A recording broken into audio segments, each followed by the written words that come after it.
Opa, como é que vocês estão? Tudo bom com vocês? Continuação de uma obra que a gente já tem no canal. Se quiserem uma próxima parte, já sabem, né? Vai deixando aquele likezão. No continente central, em Taimura, o prota finalmente chegou. Primeiro, ia fazer algumas missões das raças. Precisava obter uma arma útil. Não tem melhor missão que essa. Agora que ele tem a pedra de sangue, não deve ter nenhum problema com o progresso. Mas fala, peraí, está cheio de usuários aqui. Está quase na hora deles chegarem. É uma boa, vai continuar a sua missão. Chega na sua casa e começa a vasculhar tudo. Devia estar ali e finalmente encontra a carta do Rei da Fúria. Mas estava cheia de poeira. De qualquer forma, isso lhe traz lembranças. Foi quando ele derrotou o líder dos bandidos, Girotin. Ele conseguiu esse item após ganhá-lo. Se você relatar isso ao conselho sob condições específicas, a missão do Rei da Fúria oficialmente começa e você recebe uma arma essencial para berserks como recompensa. Só de pensar nela já fica de boca aberta. Mas assim que lê direito a carta, o período já acabou. Foi inspirado. Falar que isso é uma merda. Mas já faz bastante tempo. Está dizendo para lembrar de qual história isso veio de novo. Isso significa que ele precisa ir até a segunda cidade e encontrar o item. É um saco. Mas talvez até pode ser divertido. Chega na segunda cidade, perto do Corvil dos Bandidos. Quando se joga esse jogo, às vezes alguém pode pensar uma coisa: eu fiquei mais forte? A forma que os RPGs funcionam, e quanto mais forte você fica, mais forte os monstros ficam também. A única coisa que muda é seu nível e habilidades. A forma de batalha não muda muito, então é difícil sentir se você melhorou. Mas aqui existe um método para testar o seu crescimento: entrar em uma dungeon de baixo nível. Apesar do Loken ter crescido extremamente rápido comparado com os outros usuários, pequenas travessuras assim lhe dão felicidade também. Ele tem uma pequena justificativa para isso. O Girotin fala que ele é um desgramado, entrou na sua caverna, vem pra cima, dizendo que vai fazer ele se arrepender disso. Quando dá sua porrada, o prota pergunta por que a espada dele não se move. Diz que é sua vez, e com peteleco acaba com o pobre Girotin. Não pensou que seria tão fácil, foi como bater em um tofu. Ele pega a carta de novo do Rei da Fúria. Foi simples, mas batalhas intensas são mais divertidas. Chega no conselho de Taimura. O velhote Carbon fala que isso é definitivamente uma pedra de sangue. Não era só uma lenda. Ele obteve um grande mérito e vai ser de grande ajuda ao Império da Humanidade. O prota pensa que foi uma boa. Ele preparou a fundação para a missão das raças. Fala pro Sr. Carbon que ele não tá esperando uma recompensa, mas ele poderia encontrar a majestade pessoalmente. Tem algo que gostaria de conversar com ele. O Sr. Carbon fala: caramba, você é ambicioso, mas é possível. Mas tem algo que anda dando dor de cabeça ao conselho. Frota fala que sabe do que ele tá falando, o Rei da Fúria. Manda ficar tranquilo e deixar isso com o pai. No quartel-general do time de investigação, já chega botando o papel na mesa, dizendo que tem algo que gostaria de ficar reportando. O investigador fica surpreso, dizendo que o Rei da Fúria enviou cartas para os líderes dos bandidos. O prota fala que sim, parece que o Rei da Fúria está reunindo suas forças. O investigador diz que muitos bandidos já devem ter recebido a mensagem. Deveriam ter percebido quando ele começou seu treinamento isolado. Um humano obtendo aquela força. Precisam se preparar também. Mas o prota fala: calma, não se preocupe, eu tenho um plano. Se trouxerem muitas pessoas, as recompensas serão reduzidas e isso não vai servir. O investigador diz que sabe da habilidade dele, mas ainda assim seria difícil, ele não está sozinho. Muitos bandidos já devem ter se reunido na sua base. Ele sabe o quão forte aqueles caras são. O prota fala que sim, mas eles são fracotes também. Mas espera aí, ele não precisa fazer sozinho. Diz que se é isso que ele quer, ele tem um outro método também, bem mais fácil. Vai chegando no Monte Kumeu, o esconderijo dos bandidos. ele vai fazer um ataque preventivo. A condição de sucesso é ganhar do Rei da Fúria. Ele pegou 300 soldados de reforço do Conselho Humano, fica com seu sorrisinho, incluindo 10 cavaleiros de nível 250 como ele. Pode até mesmo organizar livremente as forças. Esse é um grande apoio. Graças a isso, 200 dos 300 soldados ainda são melhores. Ele pode ficar com todas as recompensas só pra ele. Se algum jogador tivesse interferido, só de pensar nisso é um desperdício. O motivo das recompensas serem tão grandes é simples, é a dificuldade da missão. A ameaça dos bandidos não envolve só Randor, ele comanda centenas de soldados e ele precisa derrotar o irmão do Randor, o Rei da Carga Lance. Isso é uma missão de larga escala.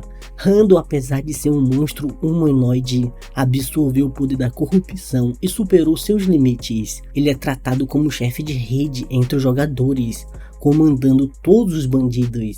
E mesmo se você usar a vantagem geográfica da montanha, despistar o Lance e os bandidos e entrar na Fortaleza do Rei, na teoria a entrada é proibida, ele precisava completar a missão precedente. O sistema vai dizer que ele não está ali e ele não vai conseguir encontrá-lo. Depois de derrotar seus subordinados e seu irmão mais novo, Randor, ouvindo notícias de suas mortes, vai sair do treinamento isolado. Enquanto você está derrotando os incontáveis monstros e o chefe intermediário, o usuário vai perdendo sua força. E é aí que você encontra o chefe dos bandidos, o Rei da Fúria. E sua energia já está bem baixa, e é o bastante para levar os usuários ao desespero. Mas sem chance de uma batalha em larga escala assim ser reformada por meros bandidos se unindo. Bandidos são originalmente monstros que formam grupos. O problema é o objetivo deles. Mais precisamente, o problema é o objetivo que levou o Rei da Fúria a reunir bandidos, dominar uma pequena montanha no arredor de uma cidade. Não foi o bastante para Randor, que ficou embriagado com o poder da corrupção. O que ele quer é a nação inteira. Ele queria revirar o mundo e sua estrutura e governar um novo mundo como rei. E isso não é uma ideia que um mero bandido ou monstro iria ter. Um único raio de desejo dentro do seu coração, apenas isso é o bastante para deixar o mundo em perigo. E para lidar com o Conselho Humano, não se segurou enviando tantos reforços. Não é fácil para humanos derrotar um monstro humanoide, mas não importa, é ele quem vai derrotar todo mundo. O soldadinho fala para ele olhar para trás, tá chegando um monte de porco boladão. Não sabe como esses monstros estão na base da montanha, mas o prota manda ninguém ficar abalado, calma, manda atacar conforme ele já deu as ordens antes. A vanguarda vai avançando primeiro, e os maguinhos vão usando uma tempestade de fogo. Os outros começam a se preparar para fazer outras magias, e o prota só mandando usar aquela bolotona de fogo. E os outros magos vão usando junto uma rajada de vento para fazer o fogo pegar em todos os porquinhos que vão ficando assado. Ele diz que está se saindo bem. Agora ele pode conseguir algumas mortes no campo de caça. O motivo de ele não ir para a montanha comeu imediatamente e reunir as tropas aqui na planície foi para ocupar o campo de caça na base da montanha. Caça automática. Seria uma pena usar essa força toda em só uma missão. E já vem chegando outros jogadores perguntando que merda é essa. Mandou não bloquear o caminho e saírem fora da sua frente, porque esses NPCs estavam no campo de caça. A Doroteia manda ele parar com isso, porque são soldados. Mesmo assim o Cleitinho não quer saber. Nem deveria ter guardas aqui, já que estão fora da cidade. Mas o prota aparece perguntando se ele tá com guarda. Coincidentemente, estão passando pelo campo de caça enquanto se move. Se tem algum problema, ele está ferrado. Ferir soldados que iam punir traidores sob ordens do conselho. E isso poderá ser considerado uma traição. Manda ele calar a boca, que ele vai começar uma execução imediatamente. O Cleitinho diz que eles invadiram o campo de caça primeiro. No mesmo momento, ele já vai sumindo. E o prota pergunta se ele tem mais alguma reclamação. Os outros falam que não, já vão correndo e saindo fora. Agora que as interrupções acabaram, devem continuar com seu trabalho. Se continuarem nesse caminho enquanto cercam a montanha, vai dar tudo certo. O grito que ele estava esperando é um incêndio. O pessoal começa a ficar pedindo ajuda porque os bandidos vão aparecendo. Precisavam aumentar o poder de fogo. O soldado fala que não pode dar oportunidade para esses vagabundos. Eles são um bando de merda. É nesse momento que o Lance aparece, perguntando quem ousa subestimar o covil do rei dos bandidos. Ele só é nível 260. Os soldados falam que esse cara tem uma pressão enorme. O prota fala: calma, fracote como ele só vão passar fome. Deixa comigo, já vem avançando. E os bandidos perguntando se esse cara é o inimigo deles. O Lance diz que ele não passa de um cachorro do imperador, não sabe o seu lugar. Já vai batendo os dois de frente com a sua arminha. Diz que está ganhando. Ele se atreve a desafiar com força bruta. Vai colocar esse moleque no seu local, mas percebe que começa a perder. O prota fala que não tem tempo a perder com um peixe pequeno. Sai da minha frente, seu bostão. Dá-lhe uma ombrada jogando o Lance pra longe. O bicho sai rastejando como se fosse uma minhoca. E o bandido falando que aquele cara é um safado. Nem pensa em sair vivo daqui. O Lance manda eles calar a boca, bandidinho. Seu irmão mais velho está treinando. Eles vão cuidar dos cães do Império. Quem vai acabar com esse cara sou eu. E o prota só rindo, pensando que isso só pode ser brincadeira. Os dois ficam naquela encarada. Ele tem alta resistência ao fogo, então não é um problema para ele. Mas aguentar essas chamas sem equipamentos, ele é realmente um monstro de durabilidade. O Lance vem pra cima. Um confronto direto de força não lhe favorece. Já vai desviando da primeira lançada que pega no chão. Começa a vir pra cima, preparando seu ataque depois de salto. Desde que ele não avance sem cuidado, deve ficar tudo bem. Começa a jogar pedra pra tudo que é direção. O Lance diz que eles têm uns truquezinhos engraçados, moleque. Mas esse é o território dele, conhece tudo. Acha que pode ficar desviando para sempre, não é? Assim que acerta o ataque, não acerta o nada. O prota manda em não se preocupar, só está pensando em como vai eliminá-lo. Já mete mais uma vez uma porrada, jogando ele pra cima. Os bandidos pensando que o seu irmão já foi. Que infernos é esse cara? Precisavam chamar reforços, mas ele já estava na sua frente. Manda mirar nos fraquinhos, onde os cavaleiros não estão. Precisavam atravessar e chamar ajuda. E o prota perguntando se eles vão resistir, mas isso não vai salvá-los. Usa a explosão para pegar os bandidos que estavam quase escapando. Todos explodem. Eles ficam se perguntando quem é esse monstro. E os soldados dizendo que eles não são nada além de criminosos. Vão mostrar o poder dos cavaleiros, todo mundo em frente. Uma bolota de fogo vai aparecendo. E o pessoal falando para esquecer tudo e voltar para a montanha. Manda cortar as árvores e derrubar elas, parar as chamas para não deixar se espalharem ainda mais.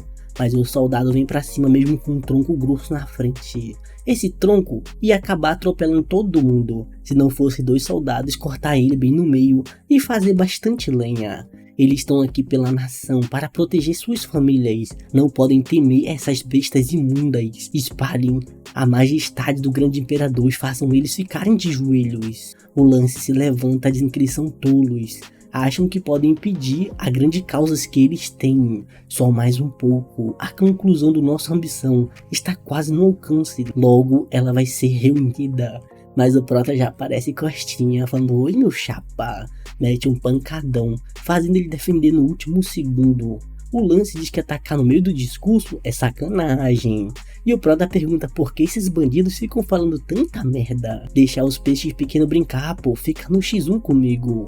Ele deveria estar chamando o irmãozinho se ele quiser sair daqui vivo. Continua usando suas explosões, mas mesmo assim o Lance continua vivo no meio da fumaça. Nesse momento, ele faz sua primeira transformação, perguntando como ele se atreve a falar o nome do seu irmão tão casualmente. Esse pecado só pode ser pago com a morte. Começa a usar o poder da corrupção, mas o prota pensou que esse poder da corrupção só deveria pertencer ao Rando.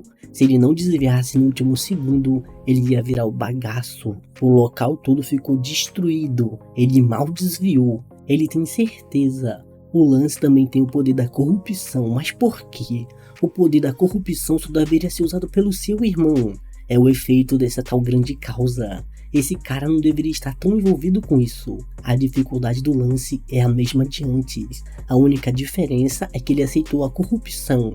Alguém deve ter interferido nessa merda.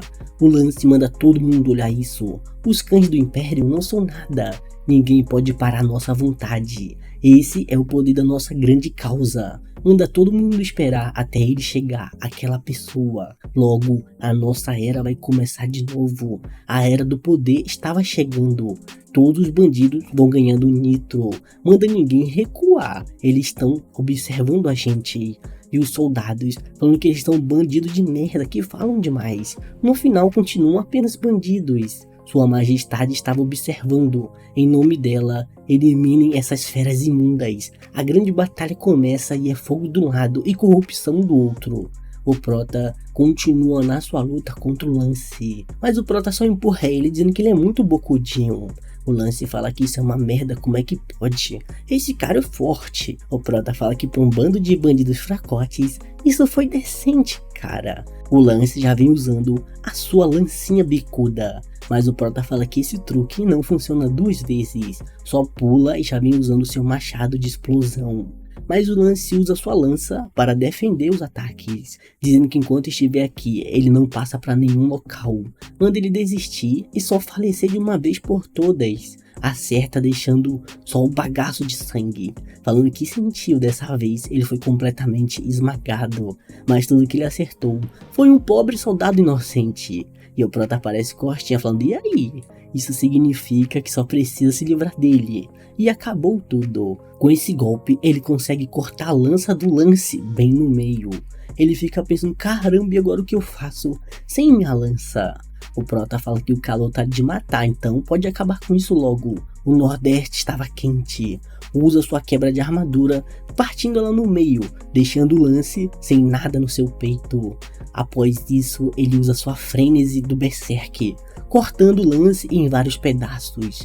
E o Lance, antes de morrer, fala que ele está observando, não poderia perder assim. Mas ele foi derrotado. O Prota derrotou o Rei da Carga. E uma mensagem foi entregue ao Rei da Fúria. Ele aparece enfurecido, rapidinho, de cima do pau. Já vem preparado com seus dois machadão bolado. E já usa o seu grito de guerra. E o Prota do outro lado também vai usando o seu. Os dois já ficam se encarando a longa distância. Fala que aquele vagabundo que se atreveu a desafiá-lo foi ele. E o Prota perguntando se ele é cego, não tá me vendo não, meu nobre? Diz que isso é divertido, até seu irmãozinho foi de ralo, só pra interferir com a grande vontade que eles têm. Os cães do Império e um mero filhote de Berserk. Isso é engraçado demais. Começa a gargalhar como se fosse um lunático. E o Prota só vai indo pra cima pra acertar um porradão. Mas o Random só mete um porradão, mandando tudo pra longe. Os soldadinhos saem voando como se estivesse sem gravidade. Ficam perguntando se esse cara é realmente um humano. O Randall só começa a usar um pouco da corrupção, falando que eles são idiotas. Nem mesmo podem pensar em sair daqui vivos. Todo mundo vai no Vasco. E acabou.